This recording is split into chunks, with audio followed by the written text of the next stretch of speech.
तो यह एक घर है, आप लोग देख सकते हैं। इस घर से मैं पक गया हूँ और यह छत है, इस छत से मैं उब चुका हूँ। आप लोग देख सकते हैं छत बहुत ही अच्छा है, आसमान भी देख सकते हैं आप इस छत से। ओह, ये साइकिल फिर से पंक्चर हो गई।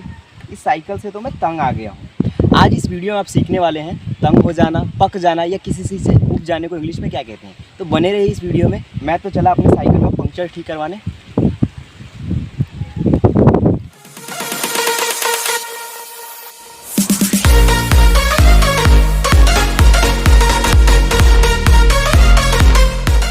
क्या आप लोग ग्रामर का रूल सीखकर पक गए हैं अंग्रेज़ी बोलने के लिए?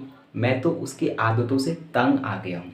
आज इस वीडियो में हम इसी के बारे में सीखने वाले हैं कि तंग हो जाना, उब जाना या पक जाने को इंग्लिश में क्या कहते हैं। तो चलिए शुरू करते हैं। देख सकते हैं पक जाना, उब जाना या तंग होना, इन सभी के लिए आप tired of, fed of with, sick of या वेरी ऑफ का यूज़ कर सकते हैं। देखिए, आपको जो इच्छा हो इन चारों में से वो लगा सकते हैं। इन चारों का जो मीनिंग है वो सेम होता है। इन चारों का मीनिंग सेम होता है। आपकी इच्छा है कि आप क्या लगाना चाहते हैं। अब बात करें कि स्पोकन में सबसे ज़्यादा यूज़ कौन सा होता है। तो देखिए, मैंने एक्चुअली इसको सीरियल वाइज लिख दिया है कि सबसे ज़्यादा स्पोकन में जो यूज़ होता है उसको टॉप पे, फिर सेकंड, फिर थर्ड, फिर फोर्थ। अगर बात करें स्पोकन की, तो स्पोकन में सबसे ज़्यादा टायर्ड ऑफ का यूज़ होता है। उसके बाद सेकंड नंबर पे फेड ऑफ विथ का यूज़ होता है, और थर्ड नंबर पे सिक ऑफ, फोर्थ नंबर पे वेरी ऑफ। देखिए, जो वेरी ऑफ का मतलब हो ना, ये वेरी ऑफ का मतलब पक जाना, उब जाना तो होता है, लेकिन इसका थोड़ा सा मतलब अलग है। इसका मतलब होता है कि कभी अगर आप किसी कार्य को लंबे समय से कर रहे हैं, उस लंबे समय से उस कार्य को करने के कारण आप उससे पक गए हैं, उब चुके हैं, तो वहाँ पे आप वेरी ऑफ का यूज़ कर सकते हैं। यहाँ पे मैंने इससे रिलेटेड एग्जांपल दे रखा है, ये जब हम सॉल्व करेंगे तो आपको क्लियर हो जाएगा। तो आप कभी भी कोई कार्य लंबे समय से कर रहे हैं तब पके हैं, तो वहाँ पे आप वेरी ऑफ का यूज़ कर सकते हैं। हालांकि वहाँ पे आप टायर्ड ऑफ का भी यूज़ कर सकते हैं, उसमें कोई दिक्कत नहीं है, आपकी मर्जी है। ये वेरी ऑफ मैंने लिख दिया ताकि आप अगर आप इसको कहीं देखो तो आपको बिल्कुल भी कंफ्यूजन ना हो। तो इन चारों का मतलब एक ही है, इसको छोड़कर इसका भी मतलब वही है, लेकिन खाली आप बस ध्यान रखना कि लंबे समय से अगर किसी कार्य को करके आप उब चुके हो तो वहाँ पे वेरी ऑफ का यूज़ होगा। अगर आप टायर्ड ऑफ भी लगा देते हो तो उससे कोई दिक्कत नहीं है, चल जाएगा। अब थोड़ा सा रूल समझ लेते हैं, रूल है क्या, कैसे इसका यूज़ करना है हमें। तो देखिए, सबसे पहले तो सब्जेक्ट। अगर आपका सेंटेंस प्रेजेंट में है तो इज एम आर रखिए, अगर आपका सेंटेंस पास्ट में है तो वाज वर, और फ्यूचर में तो विल बी। उसके बाद पक जाना, उब जाने या तंग हो जाने के लिए इन चारों में से आप किसी का भी यूज कर सकते हो, ये आपके ऊपर डिपेंड करता है। तो subject is am are, tired of, before objects, subject is am are, sorry subject was were, इन चारों में से किसी एक को ले लीजिए, before object.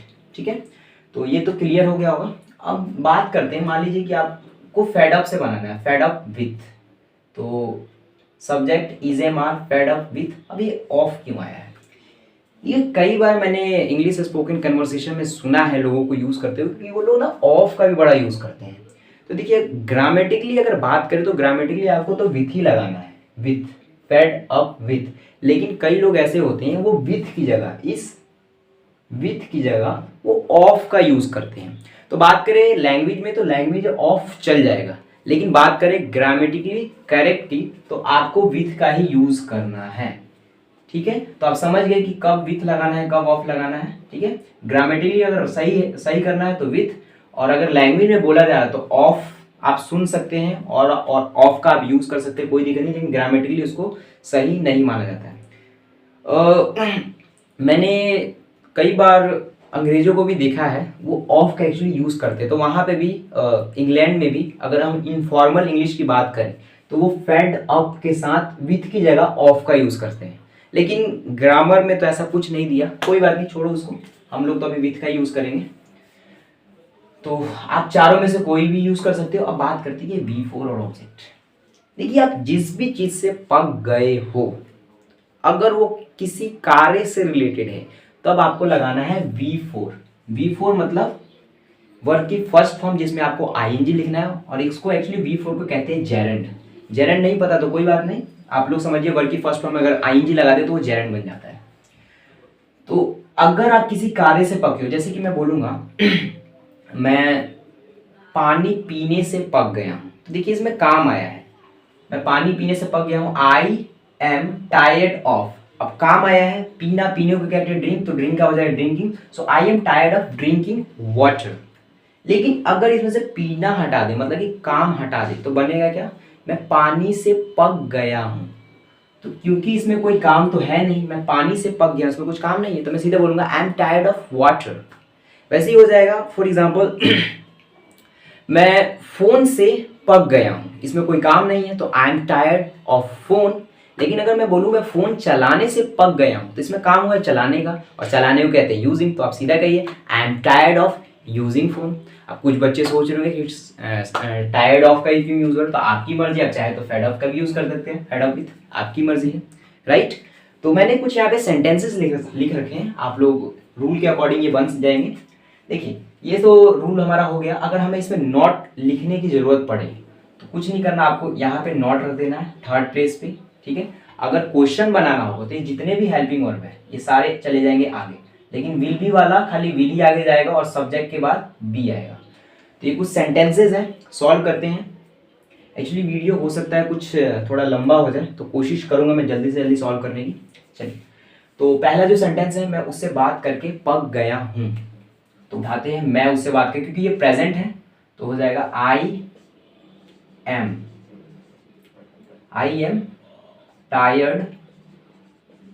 Tired of talking to him. अब देखिए यहाँ पे काम हुआ है बात करके पक गया हूं, लेकिन अगर यही सेंटेंस होता कि मैं उससे पक गया हूं, तो हो जाएगा मैं उससे पक गया हूं, आई एम टायर्ड ऑफ हिम, तो देखिए सेंटेंस लगभग दोनों एक हैं, इसमें काम हुआ है बात करने का, इसलिए यहाँ पे टॉकिंग का यूज है, और चूंकि इसमें कोई वर्ब है ही नहीं तो आईएनजी फॉर्म तो यूज ही नहीं हुआ। अगला सेंटेंस देखते हैं, मैं उसके नखरों से तंग हो गया हूँ, तो प्रेजेंट है हमारा, प्रेजेंट उठाते हैं हम लोग is am are. So I am tired of. अब देखिए इसमें कोई वर्ब नहीं, इसमें कोई काम ही नहीं है, तो वर्ब को हम छोड़ देंगे, अब सीधा हम ऑब्जेक्ट पे जाएंगे, उसके नखरों से। So I am tired of her, नखरों को कहते हैं tantrums.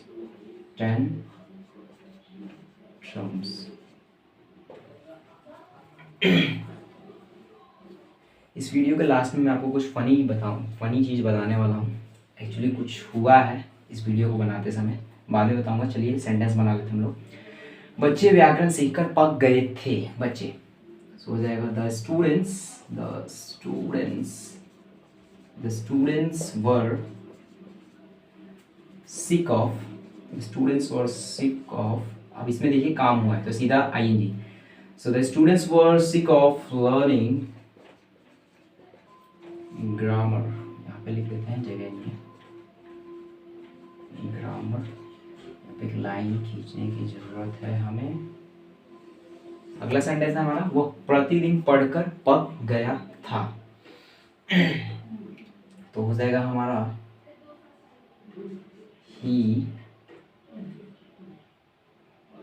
he was tired of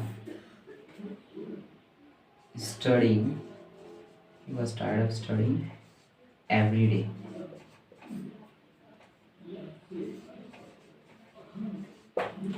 Harry अपने दोस्तों से तंग है, हैरी, तो उठाते हैं हैरी, क्योंकि ये है प्रेजेंट। सो हैरी इज, आप कुछ भी यूज कर सकते हैं, Harry is tired of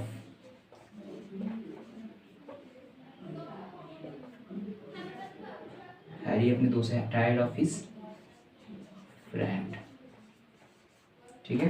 Harry अपने दोस्त से तंग है, यहाँ पे एक्चुअली दोस्त है, दोस्त तो नहीं है।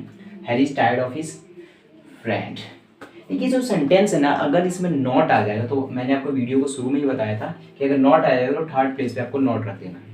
आगे देखते हैं, लिखा हुआ पवन 8 सालों से इस कंपनी में कार्य कर रहा है, इसलिए वह अपने कार्य से पक गया है। तो मैंने आपको वीडियो के शुरू में ही बताया था, अगर आप किसी कार्य को लंबे समय से कर रहे हैं और उसके बाद उससे उब गए हैं, पक गए, तो उसके लिए एक स्पेशल वर्ड होता है वेरी ऑफ। अब चाहे तो आप वेरी ऑफ की जगह टायर्ड ऑफ, सिक ऑफ या फेड अप विथ का भी यूज़ कर सकते हैं, आपके ऊपर डिपेंड करता है, उससे सेंस में कोई फ़र्क उतना नहीं पड़ेगा। तो चलिए हमारा जो sentence actually present perfect continuous का है, तो बनाते हैं हम लोग। Pawan has been working, Pawan has been working for that company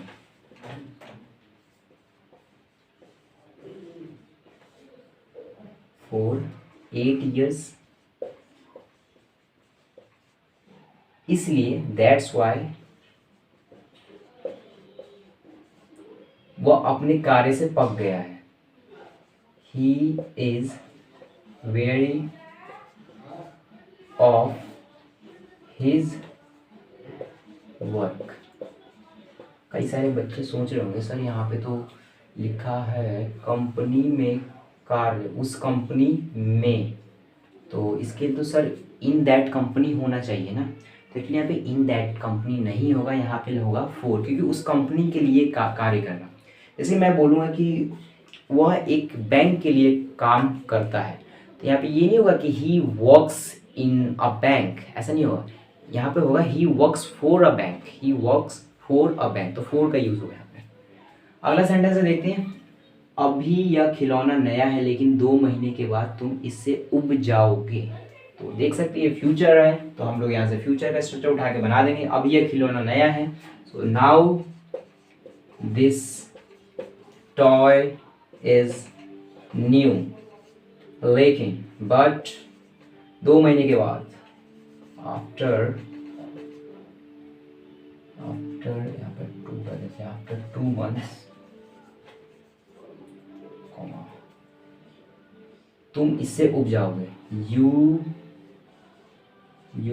will be tired इससे ऑफ इट। सोनी अंग्रेजी सीखने से नहीं उबी है, यहाँ पे देखिए नॉट है, तो थर्ड प्लेस पे नॉट हो जाएगा Soni. So Soni is not tired of learning English. अगर यही सेंटेंस ऐसे होता ना, इसमें ये ना होता, तो सीधा हो जाता Soni is not tired of English, Soni अंग्रेजी से नहीं उबी है। अगला जो सेंटेंस है क्वेश्चन वाला है। क्वेश्चन वाला रूल जो होता है बड़ा सिंपल होता है, कुछ नहीं करना होता है आपको। ये जितने भी हेल्पिंग वर्ब जाएंगे शुरू में, मैंने वीडियो में पहले ही बताया होगा, और ये विल जो है विल जाएगा और बी यहीं पे रह जाएगा। फ्यूचर का थोड़ा सा अलग बनता है स्ट्रक्चर। क्यों वे मछली पकड़ने से पक गए हैं, क्यों। सो पहले हमारा WH हो जाएगा हमारा, वाई आर दे, मैं यूज़ कर देते हैं यहाँ पे फेड अप का, fade up with catching fish, last में हमारा क्वेश्चन मार्क। तो देख सकते हैं मैंने यहाँ पे सॉल्व कर दिया है, आपको काफ़ी ज़्यादा हेल्प मिल जाएगी इससे। अब देखिए जो अगला हम लोग यूज़ करने वाले हैं ना, इसी में हम लोग गेटिंग का यूज़ करेंगे, जो बहुत ही आसान है। अगर आप लोगों को ये स्ट्रक्चर समझ में आ गया तो आप आराम से अगला गेटिंग का यूज़ कैसे होगा वो आपको समझ आएगी। क्योंकि गेटिंग का जो यूज़ है ना वो एक्चुअली यहाँ पे होगा, और गेटिंग का यूज़ है बहुत आसान है। तो इतना आसान है, बहुत आसान है, छोटा सा स्ट्रक्चर है। अगर आप किसी कार्य से पकते हैं तो उसका ING लगा दीजिए और बना दीजिए। लेकिन अगर मान लीजिए किसी सेंटेंस में कोई काम दे ही नहीं रहता, कोई नाउन है, प्रोनाउन है, तो सीधा वर्ब की फोर्थ फॉर्म की जगह उस चीज़ को रख दीजिए, आप किस चीज़ से पक गए हो, राइट।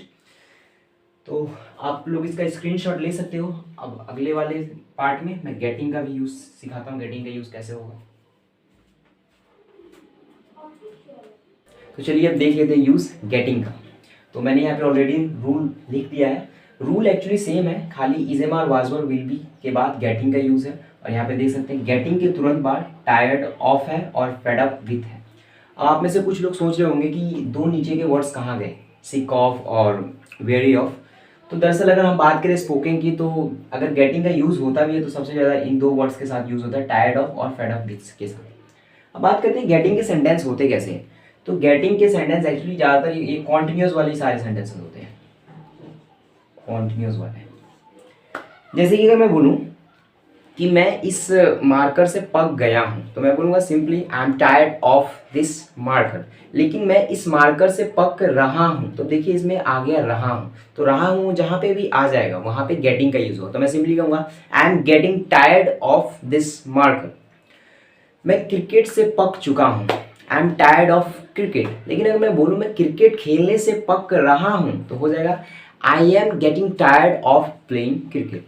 तो कहने का मतलब है अगर कॉन्टिन्यूस टेंस आ जाए तो वहाँ पे आपको गेटिंग का यूज़ करना है, उसके बाद जो आपका रूल था वो रूल को रख देना है। यहाँ पे मैंने कुछ सेंटेंसेस लिख दिए हैं, इन सेंटेंस को सॉल्व करने के बाद आपको बिल्कुल कॉन्सेप्ट क्लियर हो जाएगा कैसे गेटिंग का यूज़ हो रहा है।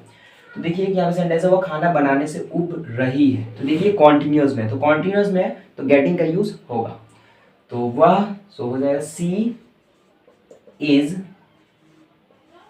अब यहाँ पे हमने लिखा है गेटिंग, हमने यहाँ पे गेटिंग क्यों लिखा है, क्योंकि ये कॉन्टिन्यूस में है, देख सकते हैं ये कॉन्टिन्यूस में, तो कॉन्टिन्यूस को दिखाने के लिए हमें कुछ ना कुछ तो वर्ड रखना पड़ेगा ना, तो सी इज गेटिंग, उसके बाद यहाँ पे आप टायर्ड ऑफ या फेड ऑफ विथ का यूज कर दीजिए, so she is getting tired of cooking food, वह खाना बनाने से उब रही है। लेकिन अगर यही सेंटेंस अगर ये ना होता, रही है ना होता, यहाँ पे होता वो खाना बनाने से उब चुकी है, तो हम इस गेटिंग को यहाँ से हटा देते, हम सिंपली बोलते she is tired of cooking food. तो ये रही है उसी के लिए गेटिंग आया है। अगला सेंटेंस है मैं उसके आदतों से उब रहा था, देखिए यहाँ पे भी कॉन्टिन्यूस है लेकिन ये पास्ट में है तो वाज पर लगाएंगे, सो आई वाज गेटिंग, अब मैं लिख देता हूँ, टायर्ड का यूज़ कर लेते हैं, I was getting tired of उसकी आदतों से, ऑफ हिज हैबिट्स। अगला है आदिल टेस्ट की तैयारी करके पक रहा है, कॉन्टिन्यूस, सो आदिल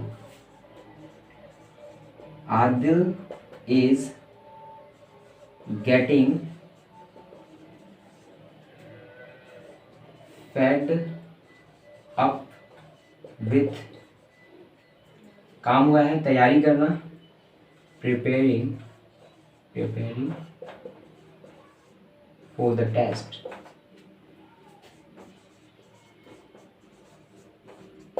अगर ये सेंटेंस अगर ऐसे होता आदिल टेस्ट की तैयारी करके पक चुका है, तो हम इस गेटिंग को हटा देते हैं, हम सिंपली बोलते Adil is fed up with preparing for the test. तो कहने के बाद अगर कॉन्टिन्यूस टेंस आएगा तो आपको गेटिंग का यूज करना है, बहुत ही सिंपल है, जो पहला वाला हमारा रूल था रूल वही है, बस हमने यहाँ पे रख दिया है गेटिंग। अब बात करते हैं वीडियो के स्टार्टिंग में कुछ इंट्रो में मैंने कुछ सेंटेंसेस बोलते हैं, तो मुझे आशा है कि आप लोग अब उस सेंटेंसेस को आसानी से बना सकते हो, मैंने यहाँ पे ऑलरेडी लिख लिया है, तो आप लोग क्या कर सकते हो, आप वीडियो को पॉज करके अपना गेस कर सकते हो इसकी ट्रांसलेशन क्या होगी, क्योंकि आप तो अब पूरा कॉन्सेप्ट समझ चुके हो। उसके मैं लिख देता हूँ, फिर आप लोग मिला लीजिएगा कि आपने जो लिखा है आंसर, आपका ने जो आंसर सोचा वो सही है कि गलत है। इस घर से मैं पक गया हूँ, I am sick of this house.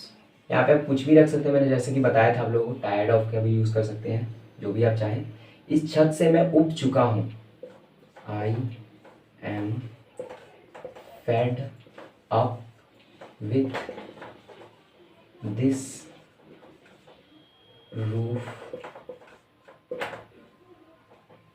इस साइकिल से मैं तंग हो गया हूँ, आई am tired of this cycle. अगर यही सेंटेंस ऐसे होता, इस साइकिल से मैं तंग हो रहा हूँ, तो यहाँ पे गेटिंग का यूज होता है, I am getting tired of this cycle. और यही सेंटेंस अगर ऐसे होता है मैं साइकिल चलाने से तंग हो गया हूँ, तो हो जाता आई am tired of riding this cycle. तो उम्मीद है कि आपको ये कॉन्सेप्ट क्लियर हो गया होगा। अगर आपको ये कॉन्सेप्ट क्लियर नहीं हुआ तो फिर से आप वीडियो को रिपीट देख सकते हैं, क्लियर हो जाएगा, क्योंकि मैंने कोशिश किया है जितने भी इससे रिलेटेड स्ट्रक्चर है कोशिश किया सिंपल से सिंपल रखूं ताकि आपको समझ में आ जाए। तो मैंने एक्चुअली आपको एक चीज़ बताया था जब मैं पढ़ा रहा था कि एक फ़नी इंसिडेंट हुआ इस वीडियो को रिकॉर्डिंग करने के दौरान। हुआ क्या था, मैंने ना पूरा कॉन्सेप्ट पढ़ा दिया था, राइट, और पढ़ाने के बाद मैं जब गया फ़ोन में, जब मैंने वीडियो स्टॉप करने के लिए, तो देखा तो वहाँ पे एक्चुअली लिखा आ रहा था आपकी इनसफिशेंट स्पेस, वहाँ पे लिखा आ रहा था। तो हुआ क्या, आपको पता है जब भी ऑप्शन आता है तो वीडियो ऑटोमेटिक रुक जाता है। तो मैंने पूरा पढ़ा दिया था, अब क्योंकि वीडियो रिकॉर्ड हुई नहीं थी तो मुझे फिर से इस वीडियो को रिकॉर्ड करना पड़ा था। आप देख सकते हो वीडियो की स्टार्टिंग में कई जगह ना, शुरू में बोर्ड बिल्कुल साफ था लेकिन कई जगह मैंने लिख दिया था, तो जब मिटाया था ना कुछ कुछ चीज़ें मिट गई होंगी। तो ये फनी इंसिडेंट हुआ था। ठीक है, तो अब मैं लास्ट में आप लोगों को कुछ यहाँ पे कुछ सेंटेंसेस लिख दूंगा, प्रैक्टिस के लिए आप लोग उसको ट्रांसलेट कर सकते हैं। एक मेरे कोई व्यूअर है, उनका नाम तो याद नहीं है, उन्होंने कमेंट किया था कि सर आप ज़्यादा से ज़्यादा वीडियो डाला कीजिए, आप रेगुलर वीडियो डाला कीजिए। तो दरअसल मैं ऑफलाइन क्लासेस लेता हूँ, तो उन क्लासेस से मुझे ना समय नहीं मिल पाता है। कोशिश करूँगा मुझे जब भी उन क्लासेस से समय मिले आपको कुछ नए नए स्ट्रक्चर्स बताऊँ इन जैसे। तो यही है। अगर आपको ये स्ट्रक्चर्स समझ में आए हो, अगर आपको ये स्ट्रक्चर्स अच्छे लगे हों, तो आप अपने दोस्तों के साथ इस वीडियो को शेयर कर सकते हैं। हम लोग मिलेंगे एक नए वीडियो में एक नए स्ट्रक्चर के साथ, तब तक के लिए आप अपना ख्याल रखिए।